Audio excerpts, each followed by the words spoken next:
So I have no friends. Absolutely none. And I don't mean I have two people who I text every now and then. I have no friends. No one I can call up to talk about my day. Absolutely nobody.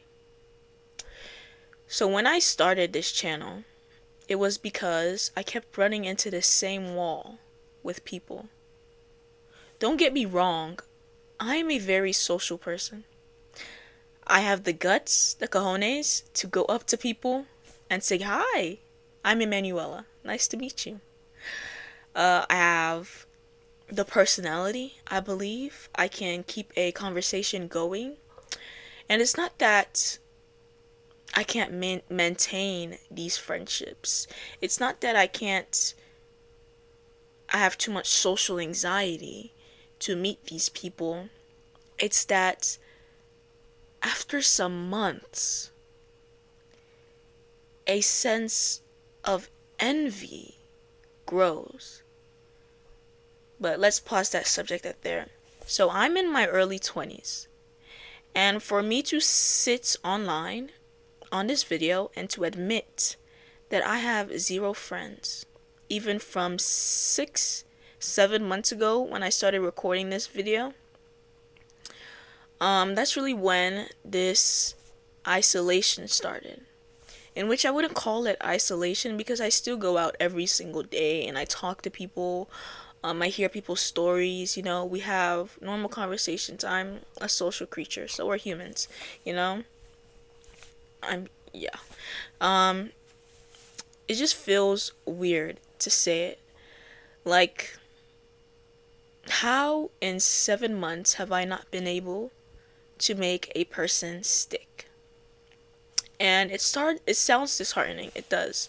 But truly, in my experience as somebody who has lived it, I do not think it is that bad.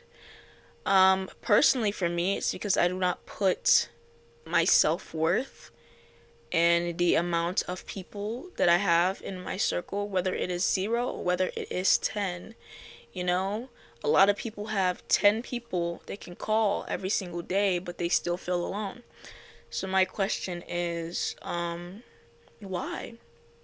You know, I decided to go through life, I would say, just trying to attract the people who stick, the people who just blend with me. And if you do not blend with me, then it's okay that we are just a conversation. It's okay if we're just a giggle in this setting. It's okay if we just compliment each other. The level of social we are is okay. But to what a friend is to me, in which I hold that so dearly to my heart, a friend is somebody who will go through hard times with you. A friend is someone who puts God in the center of their everything. A friend is somebody who, as humans, we all experience jealousy and envy. And one thing I do not like, y'all, is when people say that they do not experience jealousy. Yes, you do. You're a human. I'll give you an example. You might not know you're experiencing jealousy or envy, but you are human. It's not about if or you do. It's like saying you don't experience anger, you don't experience happiness. You do. It's an emotion. It's just, what are you going to do with it? Are you going to transmute it, or are you going to, I don't know, act upon it? And I feel like the minute that you act upon jealousy is when you admit that you could never be better. You see somebody with a banging 4-pack, 6-pack is six pack at the gym, and two things can be true. Two things can be true. You see that she has a 6-pack, and you can be happy for her, and internally, you might want a better body. You see that she worked hard for her body, and that means that you can also work hard for your body. But now the mentality that is being blocked here is when jealousy turns into hatred, jealousy turns into anger, is when you see her body and you look at yours, or you compare each other's path, and you say, I don't think that I could ever get to her body. So I'm going to shoot down that confidence. Or I'm going to, it's just a waste of time. You're admitting, regardless if it's subconsciously, you're admitting that um, that can never be you. And I'm sorry that you believe that that can never be you. The same thing with people who are insecure, or people who just have insecurities. We all do, you know? But there's some people who, I don't, they don't know how to deal with their insecurities, so it comes off as jealousy and envy. It comes off as being bitter. It comes off as just not great. And I'm open to discussions in the comments through all of it, but it's just like, it's whatever you want it to be. So in the beginning of when I started, um, I was disheartened. I was disheartened that no matter how much I approached people with authenticity, I was met with this same face of envy and jealousy.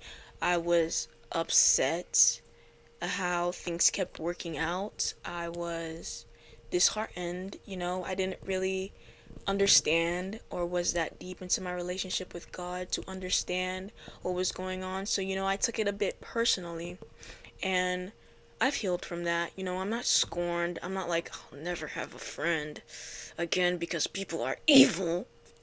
No. Even though a side of me kind of wants to, but I'm not going to.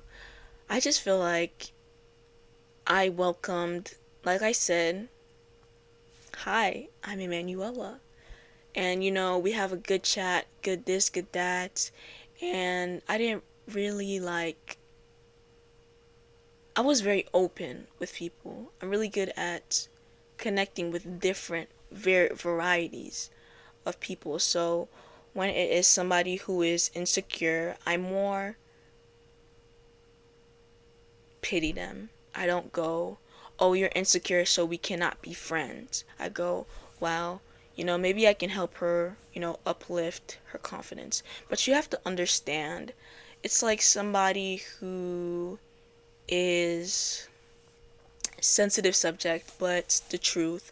Somebody who is really determined to be very, very skinny. Somebody who's really determined to be very, very skinny, and it shows up as self-hatred. But my thing is, you cannot uplift that person into, not having that mentality for themselves, because on the flip side of their head, they could be a sweetheart, but what do you think they're saying or thinking about in their head when they see somebody of a bigger demographic? Do you think in their head, they're saying, you go girl, love your body? No, they're not saying that. They're projecting that self-hate that is making them, that's coming back and attacking them, wanting them to be extremely skinny, unhealthily skinny. And yeah, it's just a paradox. So insecurity has its stems. People aren't butterflies and rainbows. Nobody is. I'm not even. I have my flaws. It's just in the point of life, I don't tolerate a lot of flaws with myself. I do not tolerate putting people down with myself. I do not tolerate comparing myself to others. That doesn't aid ourselves. I do not tolerate even profanity. I do not tolerate a lot of things outside of the narrow walk of Christ. And as I'm building my relationship with God, I have to do that by myself. Like I said, I'm not completely by myself. I go out in the world every single day and I meet people. I talk to people. We just aren't gonna go eat at a picnic after this. I'm gonna be honest. I love my solitude. And I'm the type of person that I've just decided my wedding is gonna probably have like 4 or 5 people, maybe 0 people. Maybe no wedding and I marry myself. I'm just kidding. That's not biblical. But yeah, and that's just what it is. In my early 20s, I would not expect myself to be going through this because in high school, I worked really hard to learn these social rules, these social skills. You get out into the world and you're like, nobody is following the rules. Everybody is kind of evil. It's like, what? Why? And so, yeah, it's weird, but I'm chilling. Hope y'all are having a beautiful, blessed, amazing, catastrophic, delicious day. And bye. Stay blessed.